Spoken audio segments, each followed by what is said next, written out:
You're listening to the DolphinsTalk.com podcast, the longest-running Miami Dolphins podcast on the internet. We're always in control, and when you say Miami, you're talking to Merkel, because we're the Miami Dolphins, Miami Dolphins, Miami Dolphins #1.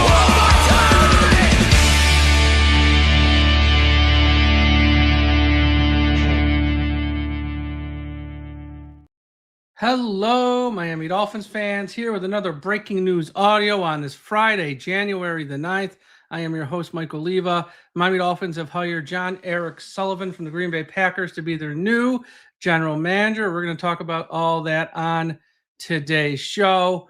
I know some fans are going to be a little, I don't want to say upset's probably the wrong word. You know, a lot of fans are hoping for Chad Alexander, obviously, with ties to John Harbaugh. I don't know if this means Miami is necessarily out on John Harbaugh.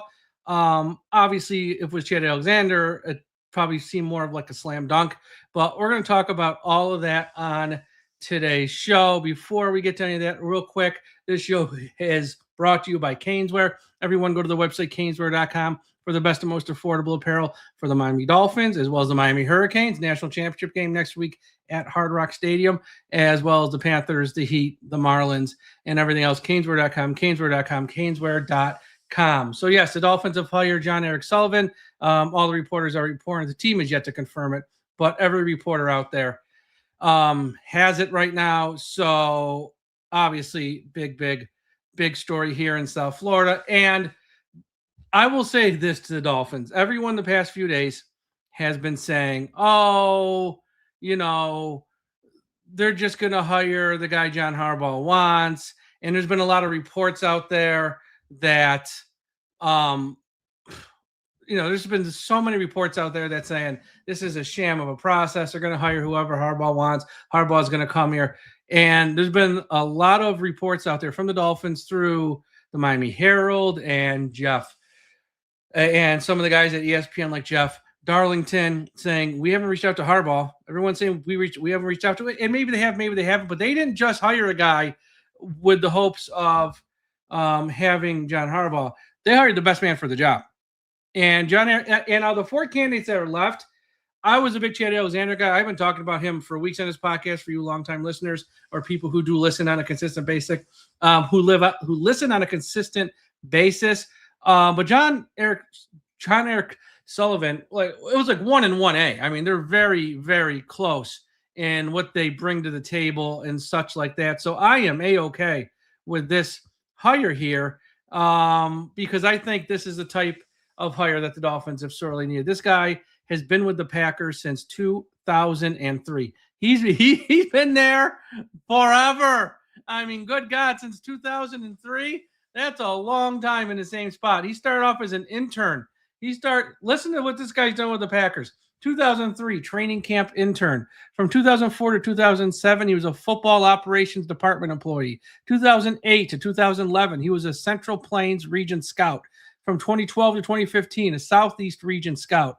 From 2016 to 2017, he was, this is a big one, the director of college scouting. From 2018 to 2021, the co-director of player personnel. From 2022 through 2026, the vice president of player personnel. This guy has literally started at the ground level, busted his ass, and worked his way up the corporate ladder, so to speak. And now he's an NFL general manager. So congratulations to him. I think this is exactly what the Dolphins need right now, is a guy from a winning organization. And yes, the Packers, they're a winning organization. They are in the thick of it every season.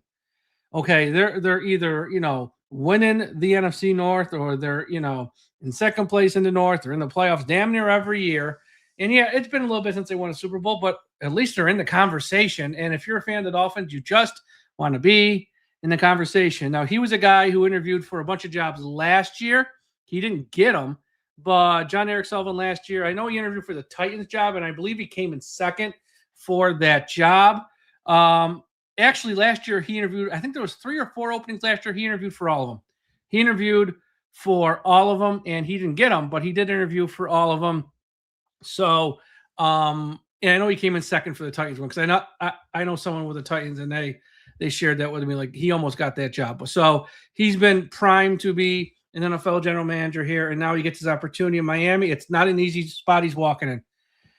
This is not an easy spot. It's a lot of heavy lifting. It's a lot of heavy lifting he's got in front of him. But, look, most of these teams that have a general manager opening, it's open for a reason.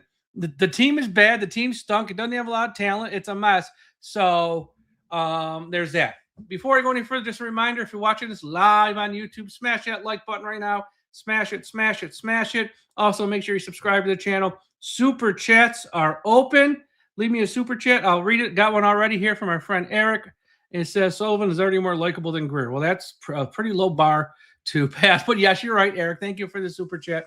Leave me a super chat. We will read it on the show. So Jon-Eric Sullivan's here, and Shore, Mr. Brandon Shores, he's going to be doing some of the, I don't want to say co-general manager, but he's going to be handling a lot of the cap. They're going to be working side by side, and they're going to be working on the salary cap together. Obviously, the salary cap is a mess.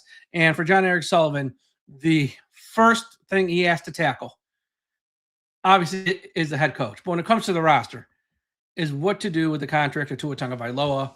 Is he going to be a pre-June 1st cut, eat $99 million this year, and then just move on and act like it never happened? Does he split up the cap hit over 2 years, so eat $67 million of dead money this year, another 33 or 34 million next year, whatever it is, and split up over 2 years? Does he try to find a trade? And by trade, it's like, we'll give you Tua and a third, and you give us back a seventh. We just want him gone. That's more unlikely unless they pay down the contract. Again, they're going to work on that, but that's the biggest thing he has to address here when he starts looking at this roster. Now, who's he going to hire as a head coach? There's a lot to unpack here. I think first and foremost, when it comes to John Harbaugh, does this mean Miami is 100% not going to get John Harbaugh? No. Do I think their chances took a hit today? A little. And here's why. Wherever John Harbaugh goes, excuse me, got a little cough. Wherever John Harbaugh goes, he's going to have total power. He's going to have power over the 53-man roster. He's going to have power when it comes to not who the general manager is, but, he's going to want to make sure it's someone he works with. Now, if you're John Harbaugh, and if it's down to Miami, if it's down to the Giants, which it seems like those are the two likely landing spots, with Atlanta's a wild card because Atlanta hasn't hired a GM yet. If they hire Chad Alexander, then they could just package those two in Atlanta, and that could happen. But if it's down to Giants, Miami, and he goes, he's going to look, do I want to work with Joe Shane or do I want to work with Jon-Eric Sullivan? I don't know if he knows Jon-Eric Sullivan from a hole in the wall. I'm guessing probably not, because one's been with the Ravens for damn near 20 years and one's been with the Packers for damn near 20 years. But that doesn't mean anything, but I'm guessing no. So now Jon-Eric Sullivan he's going to come in and he's going to have to, find a head coach. If it's just money, John Harbaugh is coming to Miami and he'll find a way to make it work with Jon-Eric Sullivan. If it's more than money, then I don't know. I'm not saying it's impossible. I'm just saying it's not as likely as it was, 25 minutes ago when this news broke. Other names to keep in mind, and I think there's a couple here. Stefanski, I don't know if he's in place. I see a lot of people in our chat saying Stefanski. I don't know. I don't know what his relation. Where did he? Let me see if Stefanski, because I don't even know his background. He's been so much off my radar the past few weeks. Did he ever cross anywhere? He came from Minnesota. So prior to the Browns, he was in Minnesota since 2006. So NFC North, but they didn't work together or anything. So I don't know about Stefanski. We'll see. But the name to really look in for now is Hafley, Jeff Hafley, the defensive coordinator for the Green Bay Packers. And I know there's going to be a lot of you. I don't want to be a first-time head coach. Well, he's not technically a first-time head coach. He was the head coach at Boston College from 2020 to 2023. And again, that's Boston College. It's not a football powerhouse. In fact, whatever the opposite of a football powerhouse is, that's what Boston College is in the ACC. And his overall record was losing, but he had them going to 3 bowl games, or they were eligible to go to 3. But in 2020, because of the pandemic, there wasn't one. So he had success at I mean, it's not great success at Boston College, but if you consider it's Boston College, he had what you quote unquote call success. He's not going and win the ACC championship game. He has head coaching experience. That's the point. Head coaching experience. He's walked the sideline. He knows when to throw a little red flag. He knows how to manage a game. He knows how to lead a team. He can stand up in front of a team, hold a meeting. He's a head coach. He's been a head coach. And with the Packers, he has been fantastic as their defensive coordinator. So I think that's a name right now that right now is probably at the top of the list of Miami. Now, here's the other one, and it really comes down to Saturday night. If the Packers lose to the Bears, there's been rumblings, just like last week, and they're like, when it was the Ravens versus Pittsburgh, whoever loses might be fired. John Harbaugh loses, he's fired. If the Packers lose to the Bears, Matt LaFleur might get fired. The keywords might. I'm wondering if Jon-Eric Sullivan's got a little bit of insight on that, maybe. He's like, yeah, this is rough. And if Matt LaFleur gets fired, I think he just comes to Miami. And I'm okay with that. And I know people, some people don't love Matt LaFleur. Some people do. If they lose to the Bears, and I actually think they will, but that's just a prediction, I think he's your guy in Miami. And he'd probably bring Hafley with him if he doesn't get a head coaching job or something. So that's the other name. I know Mike McCarthy's out there. And yes, when you've been in Green Bay since 2003, Jon-Eric Sullivan has a relationship with Mike McCarthy. And I know a lot of fans, hate Mike McCarthy. I don't know why. If you put his resume next to John Harbaugh's resume, it's the same friggin' resume. It's the same resume. Each one won Super Bowl. They have a 60% winning percentage. They're in either first or second place in their respective divisions pretty much every year. It's like Harbaugh and McCarthy are pretty much the same. They're like the same guy. But for somehow John Harbaugh's a guy, Mike McCarthy is like the devil. One's God, one's the devil. Whatever, I get it. But he's a name that you got to consider. I saw he's meeting with the Giants Saturday evening. Obviously, the Giants want John Harbaugh. So Mike McCarthy is in play. And as someone here in our chat brought up, yes, with this whole Packer connection, Malik Willis, I'm not saying he's coming to Miami, but you have to think he's in play as sort of a short-term bridge quarterback. Now, look, he's going to get money. He's going to get paid. Malik Willis is going to get paid. Here's the other thing, though, with Willis. He only played like 1.5 games this year, and he was hurt. So this guy's got, I'd be careful how much you pay him, and I wouldn't want to be tied to him too long. But if it's a 2-year deal that's like not crazy money, Willis is a bridge, so then you don't feel forced to take a quarterback in this year's draft and in the 2027 draft, which is going to be loaded with quarterbacks. Then you find your quarterback there, hopefully. But yeah, this Jon-Eric, let me see. Pretty much went through where he was.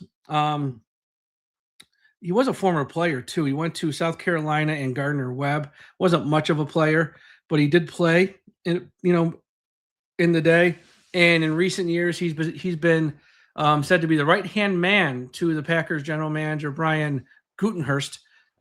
He was promoted, recently, in 2022 to vice president of player personnel. And just look what the Packers have done in recent years. Even in the draft, like Love, they traded up with Miami at the end of round 1 to get Jordan Love. Say what you want about Love, but that was a good move. They didn't rush to get Tua or Herbert. They just sat there. Okay, we got to slide up a couple spots. We'll take Love. Wait Love on the bench for a year. Boom, next thing you know, Jordan Love's a pretty good player. So that was a smart move there. Obviously, the trade they made for Micah Parsons, yeah, he got hurt this year. Nothing you can do with that. But that trade obviously was a great trade. He is a superstar player. Sad he got hurt, but that was a good trade when they made it. And right here in our super chat, we got another one. Let me share this one. This is a good point here in our super chat. I hope this means we start building through the drafts now, boys. No more whale hunting and winning the offseason every year. I will say this is 100% going to happen. The offseason is going to be boring, folks. If you follow what the Packers do and how they approach the offseason, when it comes to the draft, they're a team that either sits exactly where they're slotted and they make a pick, Or like I said, at most they slide up 1 or 2 spots. The only time they've made a big trade and go whale hunting was when Micah Parsons, one of the greatest defensive players the league has seen in the past 10, 15 years. Okay, they'll go all in for him, but that's rare. They do not go nuts in free agency. They draft, they build, they draft, they build through the draft.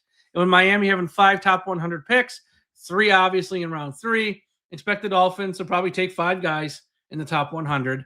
And we'll see. But I think head coaching candidates, you got to look at Jeff Hafley right now. I'd say clubhouse leader. John Harbaugh still in the mix. LaFleur, if they lose this weekend and he's out, that even if they win this weekend and they get like blown out the following weekend, if you're Miami, you're really not in a rush now, unless it's Harbaugh. Then you're just gonna make this happen. He still could be on the outs there, so you got to see what shakes out here with the Packers and Matt LaFleur. But I think Hafley's in play. We'll see what happens with Harbaugh. And here's the deal. Again, for those who might be just tuning in now or who are tuning in late, I don't think this means Harbaugh is not coming here.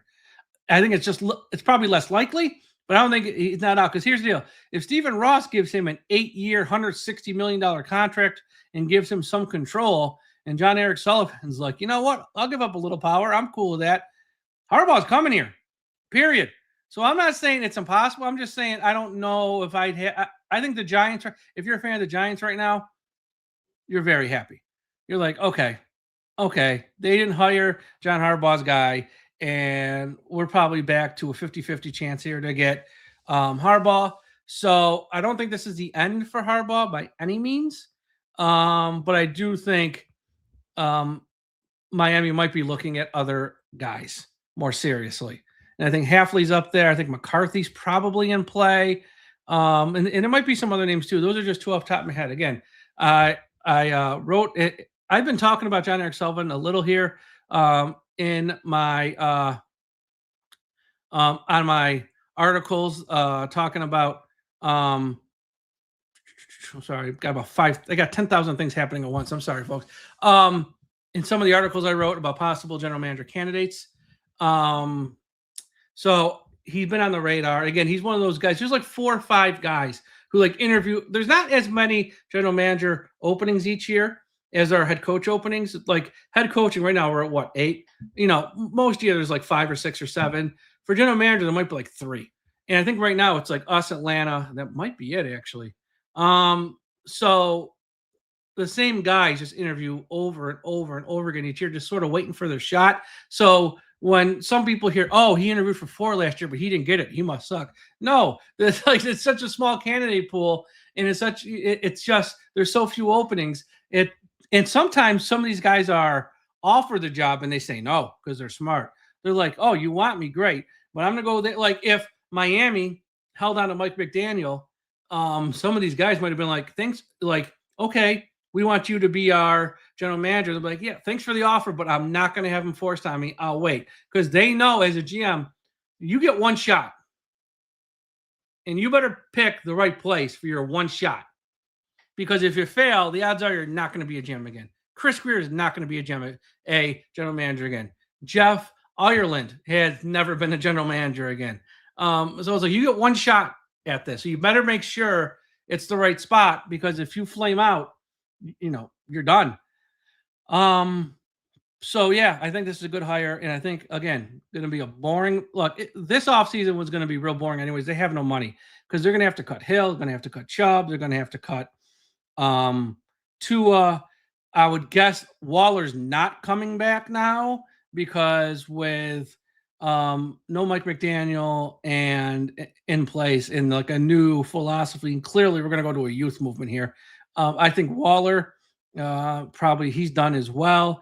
Minka, he's 29, he's going to be 30. He's got no guaranteed money on his deal. They might need to cut him to open up salary cap space, or at worst, they're going to have to restructure him to lower his cap number.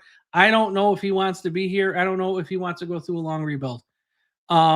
Because I hate to say it, but we have to be honest. We don't lie to you. We're going to stink next year. We're going to really stink because all this dead money on a cap's going to kill them. And they're not going to be able to add any veteran players here. Like key veteran players at least. So I think Minka, you got to sit down with him and be like, you have to make sure he wants to be here and he understands what he's signing up for. So he's a key one. We'll see what he does with Achan. Achan, he's going to hold out. He ain't going to show up for camp. You either got to pay him or you got to move him, because you can't let him miss all of camp and then maybe show up week 1 and just play, because then he's just going to get hurt. Or maybe he holds out the first 6 games a year, then he shows up in like late October. Like, you don't want that mess, especially for a new GM. So he's going to have to make a call on Achan. I'm guessing they'll pay him. I'm guessing because he's all they got. Jordan Brooks is another one. He's going to want an extension as well as Aaron Brewer. So we'll see. We'll see what's going on there. And here's the thing with the Packers too. People have to understand the Packers have a new president. It was Murphy was their since the Packers have no owner. Whoever is the team president pretty much runs the team and calls the shots. And it was Murphy for all these years. Murphy's gone, which is why I could see someone like Jon-Eric Sullivan. Yes, his chance to be a GM.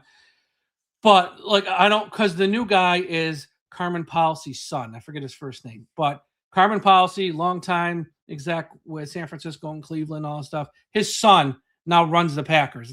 It's like his first year, so that's why they think Matt LaFleur might be in trouble, because he's going to want his own guy. He ain't going to want the last guy's guy. So if all these guys from the Packers are flushed out of town, don't be shocked if you see Jon-Eric Sullivan, Matt LaFleur, Halfley, all come down to Miami. That might be the pipeline. We'll see.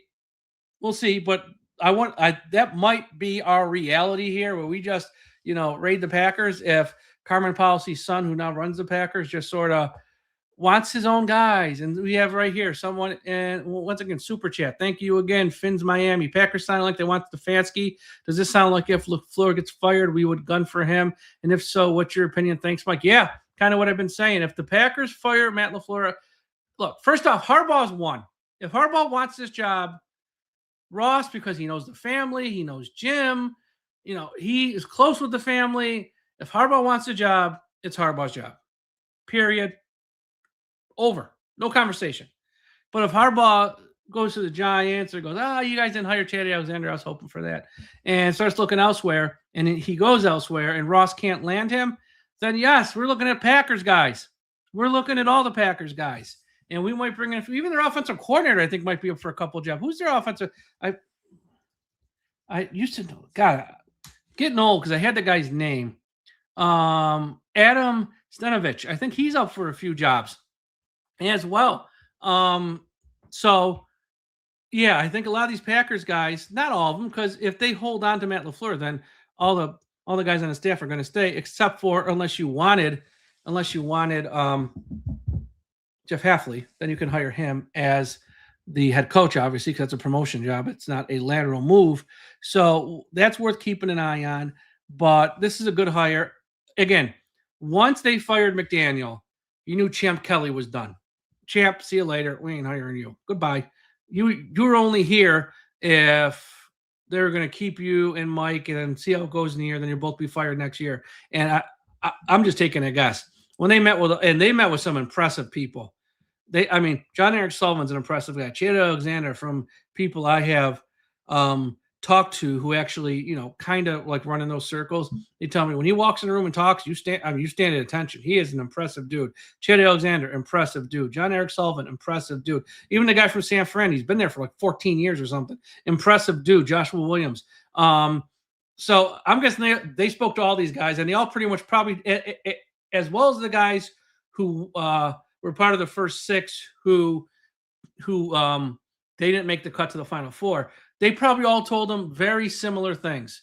Would love to be your general manager. Here's my plan, but I really don't want to work with Mike McDaniel. Or I want my own head coach. It would just make things go smoother from the start. That's probably a more professional way to say it. Like, I would rather just be able to pick my head coach from the start. So I think when you hear all that over, because when you're doing these rapid fire interviews, and they did them rapid fire over and over and over and over and over again, I think, and you hear the same thing, it's like, yeah, we got to move on from Mike. And they moved on from Mike, and then they picked literally the best man for the job, in their opinion. Now, I can't make any promises Jon-Eric Sullivan's going to be successful here. he might fall on his face and stink. And in 5 years, we're swearing at him like we were swearing at Chris Greer. And I'm making shirts that say fire Sullivan instead of fire Greer. Who knows? I can't read the future. I don't have a crystal ball. What I do know is it's a new vision. It's a new approach. It's a new way of doing business. Okay, Chris Greer, who was a coward, who wouldn't even talk to the media when he went to the NFL scouting combine.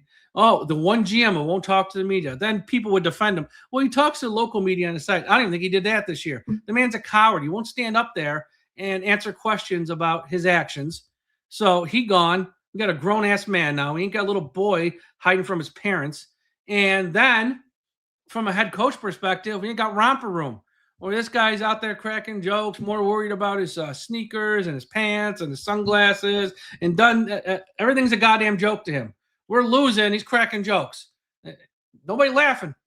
Okay, so we throw him out, and we got a grown-ass man in the seat of general manager. And again, it's going to be a different approach for Dolphins fans. The days of Miami, like free agency starts like March 13th or something, 4:00 Eastern. They're going to, we signed this guy. We signed that guy. We signed this guy. We signed that guy. Those days are over. Those days are over. We're going to look how the Packers are run. Quiet. They just let everyone spend their money, and they just draft, and they draft, and they draft, and they draft, and they hit on their picks. And it's more of a slow burn. So that's it, and that's how you win in this league. That's how you win in this league. You got to build through the draft, and you got to pay to keep your own guys, something Greer never did. Pay to keep your own guys, and it's going to be that approach. When it comes to the draft, I mean, look, I'm not saying that they're never going to make trades in the draft, but I think it's going to be smaller. Like we trade from, pick 11 to pick 9. They're not going to go from pick 11 to pick 3 and like more in part with everything. They're not going to trade 2 picks in round 3, and they're not going to go nuts. Which Chris Greer really never really went nuts when it comes to trades in the draft, which was kind of something that I used to annoy me. So I'm like, you're trading wildly, willy-nilly. When it comes to the draft, just sit on your hands. You should be the same way in the draft, whatever. Kind of a mixed message approach by him. But here with this guy, just a hunch. Again, I don't know him. He has never been in this role before. Just read between the lines. Look at what the Packers do. And I think it's going to be very similar to that. And again, Malik Willis is totally in play for the Dolphins now. Again, I would not go nuts and overpay him, give him a 4-year deal or anything. If you can get him a 2-year deal, pay him healthy money, give him a 2-year deal, starts this year, starts next year, be a bridge. And then in 2027 draft, maybe, I don't know who you're going to – there's a lot of quarterbacks. There's a ton. And who knows, maybe more after tonight from Oregon, he looks at the Jets and goes, I don't want to go there. He goes back in the draft. So then next year, you're going to have guys like Arch Manning. You're going to have Moore. You're going to have Legway. You're going to have so many quarterbacks next year. Just something to keep an eye on. But now all eyes are going to look at the head coach. Now, here's the deal. They announced Jon-Eric Sullivan being hired today for a reason. Don't think they just did this out of the blue. Because since the Packers are playing this week, and so are the Chargers, and so are San Francisco, since those teams are playing this week, Miami had to announce the general manager hired today, or they couldn't until Tuesday, because there's games Saturday, Sunday, and Monday. And by NFL rule, the only way you can announce a hiring on the weekend when there's games being played at this time in the year is to get written permission from those teams. Now, would those teams have said yes to the written permission? Probably. But why even have to go through that? Just keep it clean. This is the one thing about the Dolphins this offseason, or I'll say this week. Not messy. In the past, everything with the Dolphins have been messy, messy, messy, sloppy shop, messy. This isn't messy. They're dotting every I, crossing every T. They're doing as clean can be. That's why they keep pumping out. It seems like 5 times a day, telling the Miami Herald and Barry Jackson, telling Jeff Darlington, we haven't reached out to John Harbaugh. I'm starting to believe it at this point, because I think once the whole thing went down with Flores and then tampering for Sean Payton, then the owner got suspended. These guys have learned their lesson. Like, we are not going to even come close to breaking a rule. We don't want to be accused of breaking a rule. This is our statement. This is the truth. I'm starting to believe it, honestly. So maybe they haven't reached out to Harbaugh yet. And I'm sure, and again, because I see people are joining us now, so they might have missed the first few minutes of the show. So if I am repeating myself, I understand you probably don't have to stay on here and you probably can turn it off. But for those of you who maybe joined late, to be clear, this does not mean John Harbaugh is not coming to Miami. if Chad Alexander, I'd say start printing the shirts. He's coming. Okay. I think with this hire, Jon-Eric Sullivan, not impossible, but I say it's a little less likely. Again, if Stephen Ross wants John Harbaugh, he will throw enough money at him. It won't even matter who the general manager is. He'll learn to love him. Okay. I don't need to love you today. I'll learn to love you. Okay. That's pretty much what it's going to be for Harbaugh. And again, it's going to take 8 years, $160 million. He's going to want some power, some control. Maybe if him and Jon-Eric Sullivan sit in a room together, Harbaugh and Jon-Eric Sullivan sit in a room together and they talk about this, they can go, okay, I understand. I'm going to do this, but 5 or 10% of the time, you might want to play a veto card over me. That's fine as long as it's only 5 or 10%, not much more. Like I'm okay with it. Like this doesn't mean Harbaugh's not coming here. I just want to say that again, unless something's come out on Twitter where he issued a statement. But yeah, I don't see that happening. I think we'll see. And there's going to be other names out there that I didn't name as possible head coach candidates. There's going to be other names out there that are going to come out here in the next few days and weeks and stuff, or probably next few days over the next week. I think as fast as Miami moved on the general manager hire, and yes, they had a little bit of a head start because they fired Chris Greer on October 31st. I think they're going to want to move equally as fast on the head coach hire. And folks, I can promise you this: put John Harbaugh aside. We know that just came out this week, and that's going to be about Ross and money and all that stuff. If it's not Harbaugh, this Jon-Eric Sullivan went into these interviews, the Zoom one and the one yesterday in person. And because all these guys do it, they have to because they're asked. If you're hired, who's going to be your head coach?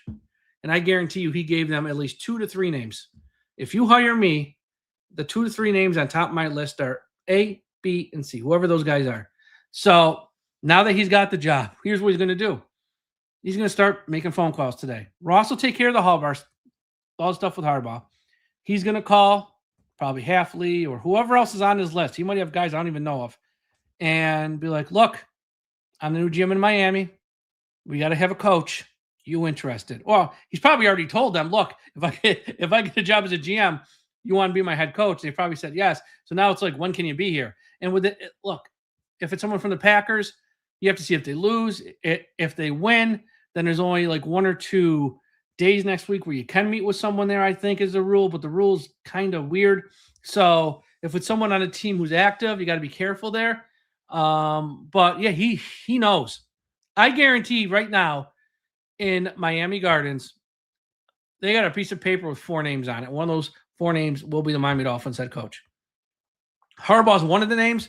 Who are the other 3? I have no idea, but I guarantee there's a piece of paper with 4 names, and one of those 4 is going to be the head coach.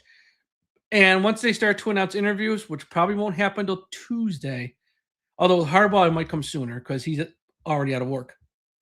Then we'll know who the candidates are. We can start talking about them more. And again, I would like someone with previous head coaching experience. So if it's Harbaugh, great. Matt LaFleur, if he gets fired, great. Mike McCarthy. And again, if you're, I don't know why so many people are anti-Mike McCarthy. Just go to his Wikipedia. I mean, seriously, look at where he finished in the NFC North or the NFC East. Pretty much every year it's first or second place. Pretty much every year he was in the playoffs and he won 60% of his games and he won a Super Bowl. His resume and John Harbaugh's resume are exactly the same. So if you like Harbaugh, you should like McCarthy. I mean, because they're the same guy. They're literally the same guy. So I don't know why one's so popular and one's so hated. It blows my mind. I think it's just fans. I don't even know. I don't want to venture to guess. But I think McCarthy, and again, Halfley, I know it's not NFL head coaching experience, but at Boston College, that's good enough for me. He's at least been in the role before. He's at least been in the position before. So I like that with him. Let me scour Twitter here since I've been on here. Sometimes you can't monitor everything. See if I missed anything since I've been on live already. I'm sure someone in the chat would have told me. One other thing is, Troy Aikman, his time in Miami is now over that they found a GM. I will say this. Thank you, Troy Aikman. Right here. Okay, so Jeff Darlington. Sullivan received high recommendations from Jeff Darlington. Sullivan received high recommendations from people in Green Bay, most notably Matt LaFleur, who works with him daily. Sullivan's interview was described as exceptional. Oh my God. I'm sorry. My voice is cracking. I've done so many podcasts the past day. Sullivan's interview was described as exceptional, and the hiring group, including Troy Aikman, this was a unanimous decision. So he won over everyone in the room. He won over Troy. And when Miami called people from the Packers, nobody had anything bad to say, which is kind of funny that is what's out there, because we saw Ryan Fitzpatrick, the former Miami Dolphins head coach, and this has nothing to do with the Dolphins, when there's been rumors that Brian Flores might get a head coaching job now. Ryan Fitzpatrick said, well, good luck with that, Mr. Flores, because he alienated everyone on his staff. He alienated many players on a team. And if you call anyone in Miami who worked with him when he was a head coach, you will not get one positive recommendation. Not one. So good luck trying to get a job when there's not one person who will vouch for you. And it sounds like here for Jon-Eric Sullivan, the Packers, who don't want to lose him, everyone vouched for him.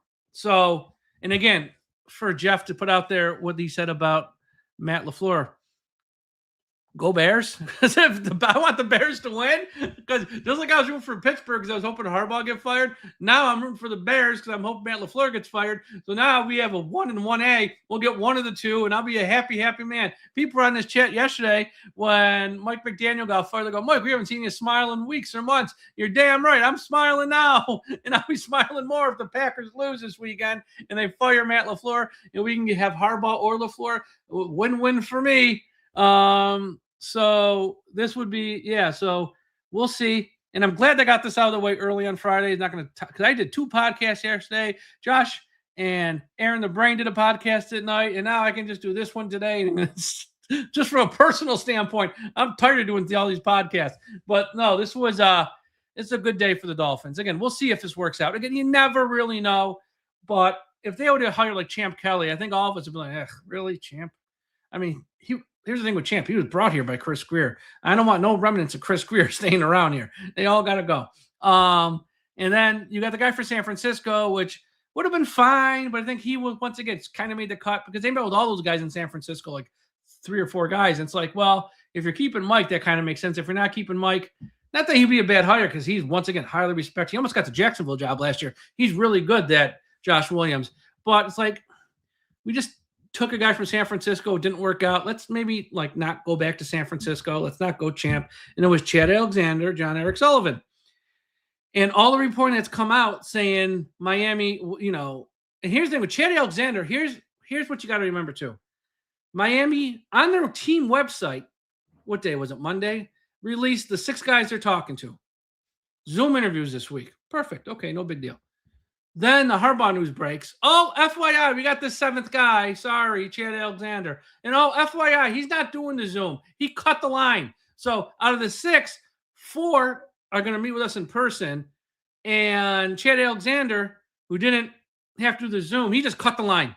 Well, why? I mean, you got to be Scooby-Doo to solve this mystery, because he was only brought in for Harbaugh. And maybe they spoke to him and they look, can you say with 100% certainty John Harbaugh will come here if you come here? You can, no, I can't say that. Okay. And then also, it's just smart business in any business you're in. You hire the best man for the job. And if that means we don't get John Harbaugh, that's fine, because I trust this guy is going to get us a very good head coach. Who it is, we don't know. I've said the names here. There might be some other names that come out. And if it is, we'll talk about them here on the Dolphins Talk podcast. But I wanted to pop on here on this Friday, January the 9th. What a great Miami Hurricanes win last night, going to the national championship game at Hard Rock Stadium. We got a great game tonight with Fernando Mendoza and Dante Moore. Maybe picked 1 and 2 of this draft. Not going to Miami, but that's going to be a good matchup in the Peach Bowl. And that's going to be a lot of fun. Then we got playoff game Saturday. We got playoff game Sunday. We got NFL playoff game on Monday. And this is a 5-day stretch that is fantastic if you're a football fan. And now if you're the Dolphins, you get your news out in front of this on Friday. And now, Jon-Eric Sullivan, welcome to South Florida. Welcome to Miami. Got a hard job in front of you. I laid out Tua, Hill, Chubb, Minka, pay Achane or don't pay him. Jordan Brooks extension, Aaron Brewer extension. You got a lot of big decisions you're going to have to make, right? A lot of big decisions. And then you got 5 picks in the top 100 of the draft, which you also have to focus on. And then after the draft, you're probably going to fire the entire scouting department. And then you got to build a new scouting department, but that's not till like May. So you got to worry about that till May. But after the draft, you got to fire everyone in the scouting, because here's the deal. He's coming from the Packers. You can't take the Packers scouting department. And he's coming here. He'll have his own notes, but okay. And part of this is the Chris Grier way. That's why when Grier was fired, a few days later, there was 2 other guys who worked under Grier. They were fired too. 2 guys that like most people had no idea. One had been here since like the 90s, and one was here probably like, I don't know, 6 or 7 years. Like they were Chris Grier's right-hand men, and they didn't want any Chris Grier people still left, like the top lieutenants of Grier. So they fired them too. But now with Jon-Eric Sullivan here, he got one. You have to keep these people up until the draft because they put in too many hours, too much work. You need them. Even if they're not like your guys, they're going to be your guys for the next 3 or 4 months. You need them. But once that draft's over, it ends on what, Saturday night? Sunday morning, you fire them all, and then you start building up your own team. That's how the NFL works. But yeah, that's it. And when we get some head coach rumors, look, we're gonna have shows. I don't know, what's today, Friday? Maybe a show on Saturday if we get some head coach rumors or some Harbaugh news. Maybe I can talk Tom into a Sunday show to Sunday night. But we're going to have shows pretty much every day until the head coach is hired. And then we're going to go more into like off-season stuff with free agency and the draft, obviously. But we're going to have you covered. As I've said on previous shows, we've been around for over 10 years. This ain't our first rodeo. We're going to cover the draft like it hasn't been covered before. I got one guy lined up, and I might have a second, like very good draft guys, like names you've heard of. Okay. They're going to join us on a regular basis. One for sure, possibly 2. Exceptional draft guys, names you've heard of, who know this stuff and who follow this stuff all year, and who also cover the Dolphins. So they're going to like hone in on what Miami needs, who they should be looking at, and like specific Miami Dolphins content when it comes to the draft. We don't just talk about every player because that's like a little bit of a waste of time. We narrow it down to like, here's the Dolphins, here are our needs, which is pretty much everything, and what guys and which rounds we'd be looking at and stuff like that. So I got one guy for sure. The second guy probably, but I don't know for sure yet. So you got to keep an eye out for that when it comes to draft coverage. And then free agency, it's going to be a very newsworthy offseason. This is just the first domino to fall. And then we're going to have the head coach, and we're going to have staff hires, and we're going to start hearing what they're going to do with like certain players. Hill's gone, obviously. And it really comes down to 2. That's going to be the big domino. And I saw someone in our chat asked, what would it be like to keep him on the team as like the number 2 quarterback? Ain't happening. Here's why. And I say this with peace and love. And this isn't, you're just a hater, or you're a stan, you're a hater. It ain't that. Tua is a whiny little bitch. And when Tua doesn't get his way, he puts on his ball cap and he sulks.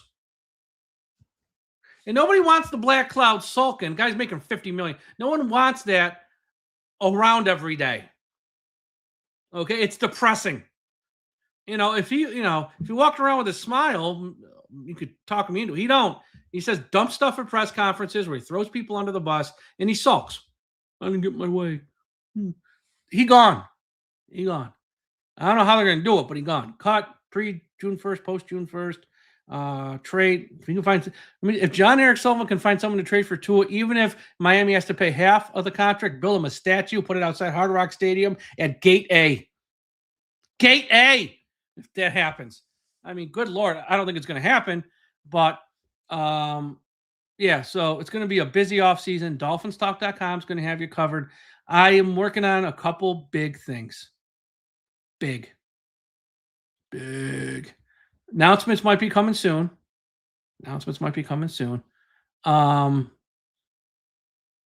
We'll see. So make sure if you're watching on YouTube, smash the like button. Make sure you subscribe to the channel. Make sure you're going to DolphinsTalk.com each and every day of the week for all the latest and greatest news about the Miami Dolphins. And wherever you're listening, Apple Podcast, Spotify, for those of you who listen in audio form, Podbean, Podchaser, iHeartRadio, all those places. Subscribe. So when a new show drops, you don't miss it. And we do appreciate. Let me see if I read all the super chats. I think I did as they came in today. Yes, I read them all. Okay. Everyone, thank you for listening to this breaking news audio. Have a great Friday night. Have a great weekend. If any more news breaks, guess what's going to happen? My face will be back on here again live talking about it. But everyone, have a great Friday night. Have a great weekend. And when you're out there on the roads this weekend, driving around, make sure we put an end to highway profanity.